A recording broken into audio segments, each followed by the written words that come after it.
I'm here with Victoria, and the last time we got together for a video, I had the WR250 and you had the XT250. We were talking about the differences. This was in September, October 2018.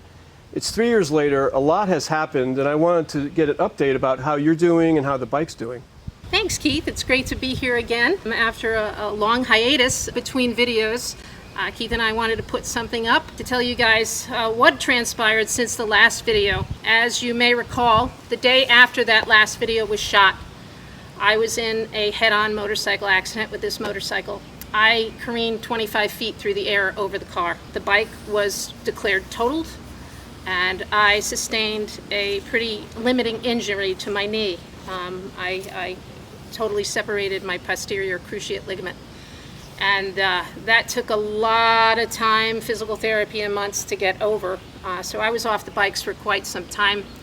My beloved XT Momo was shortly thereafter totaled by the insurance company, and I received $1,100 for the bike, which, as many of you may know, this bike is worth so much more to me sentimentally than $1,100. I was heartbroken, even more so than my physical injuries. I was heartbroken that my beloved bike would never be able to be ridden again. And it was through the kindness of strangers, well, not strangers, but the kindness of friends from NDR who came to the rescue and said, you know what, we're going to do everything we can, Vic, to get this bike back on the road again. So I have them to thank for us to be able to be here today and show you a bike that is up and running. It's not registered yet. It still has a salvage title, but we are going to go through the process of getting it re-registered as a rebuilt title. The frame was bent, the forks were bent, the front wheel was destroyed, the header pipe was destroyed, this metal outside was destroyed. But other than that, the bike still ran after the crash. After the crash, it was on its side on the road, and it was still running. And I always kept it in my heart that one day I'd get on my beloved bike again. And thanks to four wonderful, wonderful friends, Mark Zimmerman, Carlton Bavor, Rob Ulmer, and the late Jack Daly, who helped me put this bike back together again when we thought it couldn't be. The frame was bent, the frame had to be stretched back and welded to be fixed. The header pipe bolts were literally melted into the aluminum engine block from 40,000 miles of hard riding over the years that I've had them. Those had to be drilled out over the course of 3 hours and helicoils put in just so we could put a new header pipe in. All the pieces of this bike had to be put back together, which my friend Jack lovingly came down from Vermont to do over one January day. Sadly, within 3 months of that day, he had a massive stroke and he passed away. So I really want to remember him in this video as well.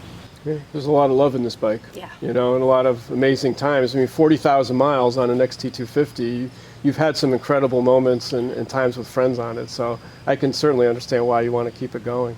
Can you talk about your physical injuries and your recovery, your rehab, because a lot of people on the previous video were really concerned about you. Well, I ended up cracking the top and the bottom of my tibia. They had fractures going near the knee and then fractures near the ankle. Because of the way I launched off the bike, my foot caught the handlebar here, my left foot, and caused the PCL to tear. But the compression of the initial hit when I hit the front of the car caused my tibia to get crunched. So that, I thought I had a broken tibia when I was lying on the ground afterward. It hurt so bad. I was so mad at this person who hit me because they came into my lane and it was totally their fault. I was screaming at them, you know, I went to get up and then I crumbled and I went right down to the ground. My tibia, I thought, was broken about 3 inches up from the ankle. That's where the hit occurred against the handlebar. I was in severe, severe pain. I ended up sustaining something I didn't even realize that happened at the injury. In addition to the tibia cracks, and I had some problems with my foot, I had something called a posterior cruciate ligament tear. And it's the ligament that basically holds your tibia to your femur. It's in the back of your knee. And basically what happens is it prevents you from kind of falling forward. So the problems I had afterwards, the whole back of my knee went black and blue. My femur would fall forward over the top of my tibia. and it's excruciating. If I walked across the lawn and hit like a divot or a hole, my femur would want to fall over the top of my tibia. And I didn't realize the extent of the injury when I had it, because I was all bandaged up. I really wasn't going anywhere. It's about 6 months later, when life normalized and I started being able to walk and exercise again, that I realized, oh, this is really a problem. I had a great team of orthopedic specialists, and they put me through a rigorous course of physical therapy. I was in physical therapy probably for about 3 months, and doing exercises ever since then to get my knee ready so I can get on the bike again. And physically, how are you now? I mean, we're in the middle of the riding season. Are you back to 100%? The knee is weak, unfortunately, and it's always going to be a weak spot. My orthopedist told me that within 10 years I'll probably be looking at a replacement. Okay. The posterior cruciate ligament, you can live without surgery, but the problem is that anytime you step the wrong way, you're putting pressure on your ACL and your meniscus and everything else, because it's a supporting structure. You know, it's not, the ACL kind of goes right through here, but it supports things in the background. So unfortunately, I'm getting a lot of friction right now, and that friction is going to wear down cartilage. So he said, you know, 10, maybe 12 years, it's going to start bothering you. I'm already starting to feel, you know, some osteoarthritis in there when I wake up in the morning. Some days I'm not sure what it is, but it'll swell up. The swelling stayed around after the accident probably 3 or 4 months, and they used to measure it to see how in comparison to my other leg. Like these last few days, it's significantly more swollen than my other leg. Okay. And sometimes it could be what I eat, it could be the exercise, it could be the way I slept.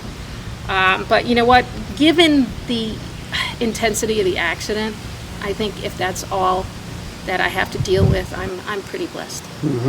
Yeah. What we're going to do here, you know, it's been quite a labor of love putting them back together. We're going to show you a little bit about kind of all the things that had to be replaced or fixed on the bike, and we're going to try to get them registered again.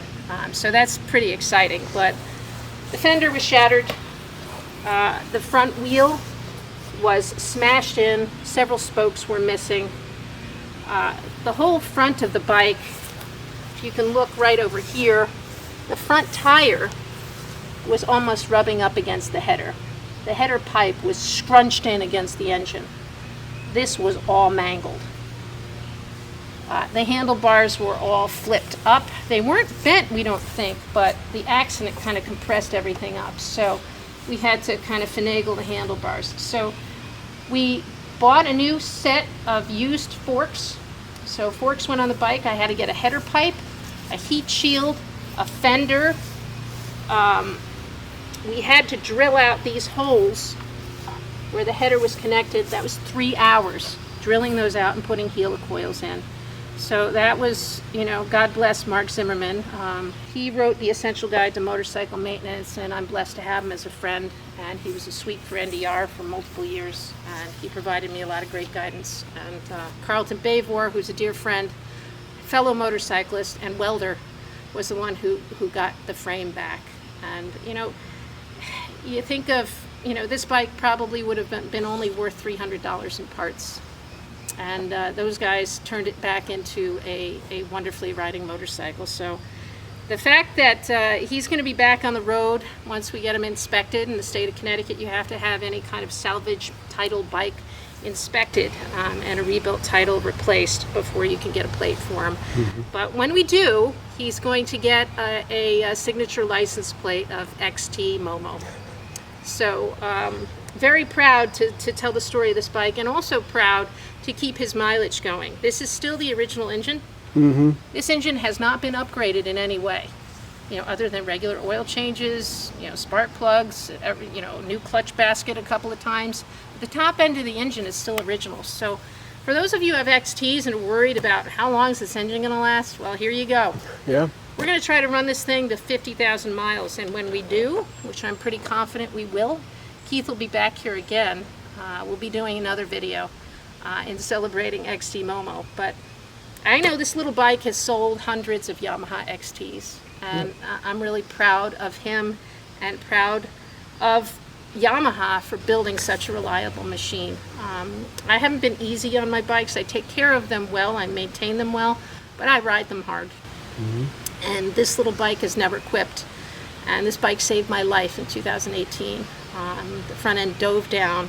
He bucked me off like a pony, allowing me to clear the car that I went over. So I have a lot to be grateful to this motorcycle for.